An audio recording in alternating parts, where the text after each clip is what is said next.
Kematian 215 anak itu merupakan kasus kematian terbesar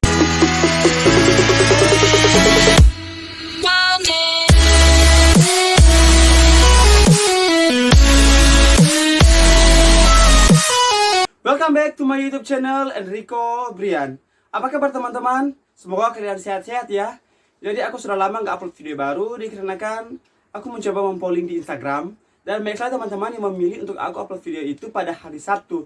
Namun pada kemarin-kemarin ada teman-teman aku yang mengatakan, coba deh kamu bahas soal berita yang sangat menggemparkan atau berita yang sedang panas-panasnya pada saat ini, dan bahkan banyak mencuri perhatian banyak orang bahkan di seluruh dunia dikarenakan kasus ini ialah penemuan jasad anak-anak di bekas sekolah asrama yang ada di Kanada. Tapi seperti biasanya, sebelum kita masuk ke dalam video pembahasan, alangkah baiknya teman-teman untuk subscribe, jangan lupa nyalakan tombol notifikasi agar supaya ketika aku upload video baru, kalian menjadi orang yang pertama menonton video itu.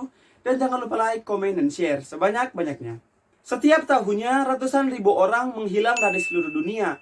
Beberapa dari mereka bisa ditemukan dan cukup beruntung bisa kembali ke orang yang mereka cintai. Dan ada beberapa dari mereka yang menghilang begitu saja, seolah-olah ditelan oleh bumi tanpa meninggalkan jejak. Dan upaya-upaya yang telah dilakukan untuk mencari mereka tidak menimbulkan hasil sama sekali, sampai-sampai memunculkan beberapa teori konspirasi, spekulasi, dan juga tanda tanya di masyarakat umum. Hal ini juga terjadi kepada jasad-jasad anak yang ditemukan di bekas sekolah yang ada di Kanada, dan itu banyak sekali diberitakan oleh media lokal, bahkan media-media internasional, dan memang itu sangat booming dan mencuri perhatian banyak orang dari seluruh dunia. Bahkan aku sendiri kayak yang, astaga, baru ditemukan anak-anak ini di bawah tanah dengan bantuan radar penembus tanah. Dan jika teman-teman sudah penasaran, mari kita masuk ke dalam video pembahasannya. Jenazah 215 anak pribumi ditemukan terkubur di bekas sekolah adat di British Columbia, Kanada, membuka kembali luka lama yang disebabkan oleh sejarah kolonial Kanada. Dan anak-anak tersebut adalah pelajar di Kamloops India Residential School di British Columbia yang ditutup pada tahun 1978. Perdana Menteri Kanada Justin Trudeau mengatakan itu adalah pengingat yang menyakitkan dari babak sejarah Kanada yang memalukan. The First Nation bekerjasama dengan spesialis museum dan kantor koroner untuk menentukan penyebab dan waktu kematian yang saat ini tidak diketahui. Roshani Casimir, yaitu kepala komunitas di kota Kamloops, British Columbia, mengatakan bahwa temuan awal itu mengungkapkan kerugian yang tidak pernah terpikirkan dan bahkan tidak pernah didokumentasikan oleh administrator sekolah sebelumnya. Sekolah adat Kanada adalah sekolah asrama wajib yang dijalankan oleh pemerintah otoritas jasa agama selama abad ke-19 dan ke-20. Tujuan programnya untuk secara paksa mengasimilasi anak-anak adat dari masyarakat asli. Jadi sekolah ini akan melakukan pembaruan budaya atau adat terhadap anak-anak ini dan menghilangkan budaya atau adat asli dari mereka.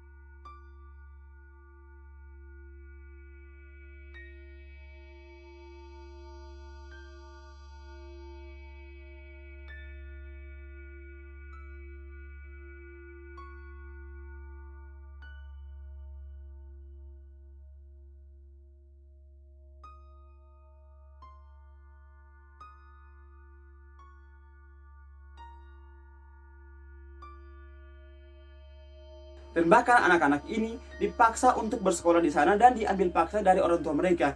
Jadi kalian bisa bayangin kayak yang kesedihan atau hancurnya hati orang tua mereka ketika anak-anak mereka ini diambil paksa oleh pihak sekolah. Kamloops Indian Residential School merupakan yang terbesar dalam sistem sekolah berasrama. Dibuka pertama kali di bawah administrasi Katolik Roma pada tahun 1890. Sekolah tersebut memiliki sebanyak 500 siswa ketika masa pendaftarannya dan mencapai puncaknya pada tahun 1950-an. Pemerintah pusat akhirnya mengambil alih administrasi dari sekolah itu. Kemudian gedungnya difungsikan sebagai tempat tinggal dari siswa lokal hingga tahun 1978 sebelum kemudian gedung itu ditutup. The TK Kamloops Te Secwepemc First Nation, if I wrong boleh kalian komen di bawah.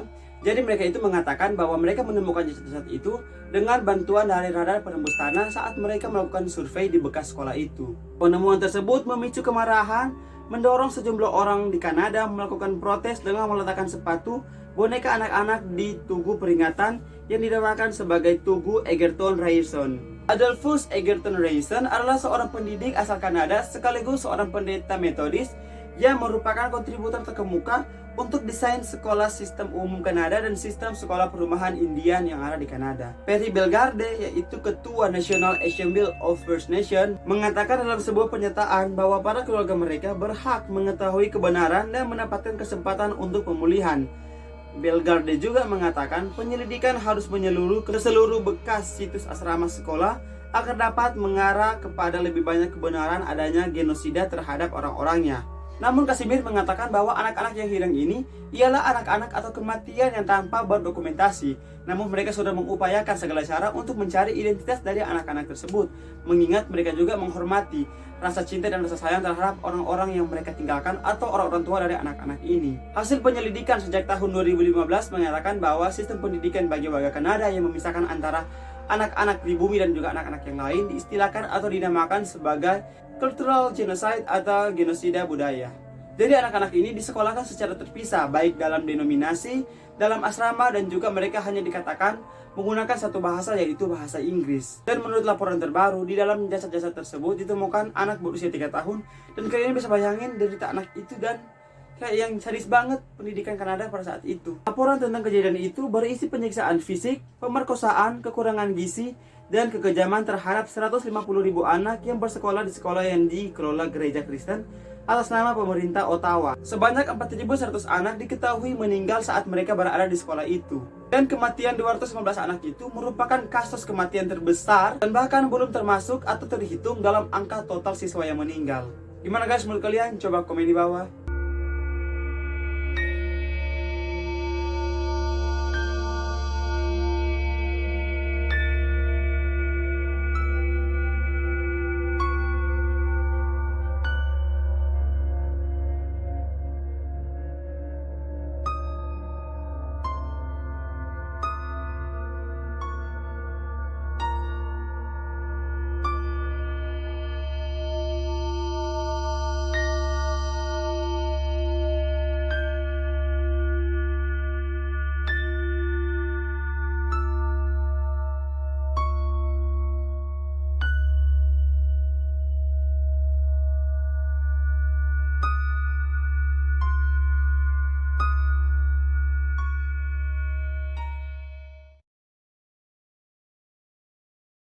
Dari tahun 1863 sampai tahun 1998, lebih dari 150.000 anak adat diambil dari orang tua mereka atau dari keluarga mereka dan ditempatkan di sekolah-sekolah adat yang ada di Kanada.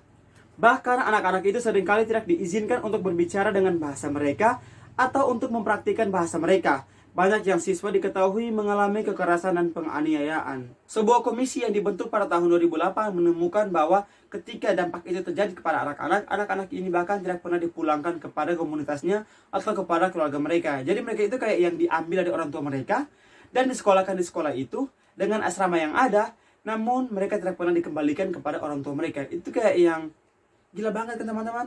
Maksudnya diambil, dijaga ketat oleh para mereka yang mengelola sekolah itu dan tidak pernah dipulangkan komunitasnya. Itu kayak yang sedih banget.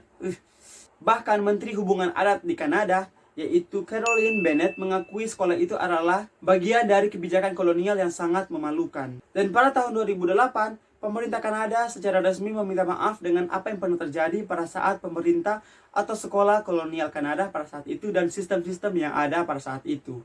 So, itulah sebuah sejarah singkat tentang apa sih arti dari sekolah adat tersebut dan juga dampak terhadap anak-anak yang pernah bersekolah di asrama tersebut. Dan memang berita ini belum terlalu terupdate terlalu banyak, namun aku mau meng-share kepada teman-teman dan juga teman-teman banyak sekali mengatakan atau meminta aku untuk membahas ini dan sudah saat aku bahas.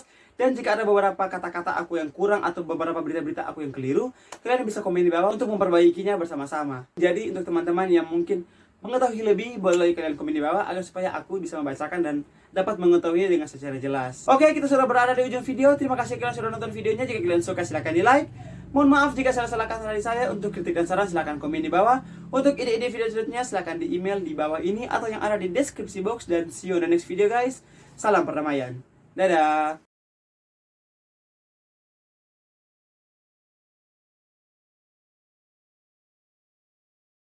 Sampai-sampai memunculkan beberapa teori konspirasi, spekulasi, dan juga tanda tanya di masyarakat umum. Sampai kemudian gedung itu difungsikan sebagai tempat tinggal daripada siswa-siswa lokal tuh Hil, 5 menit tuh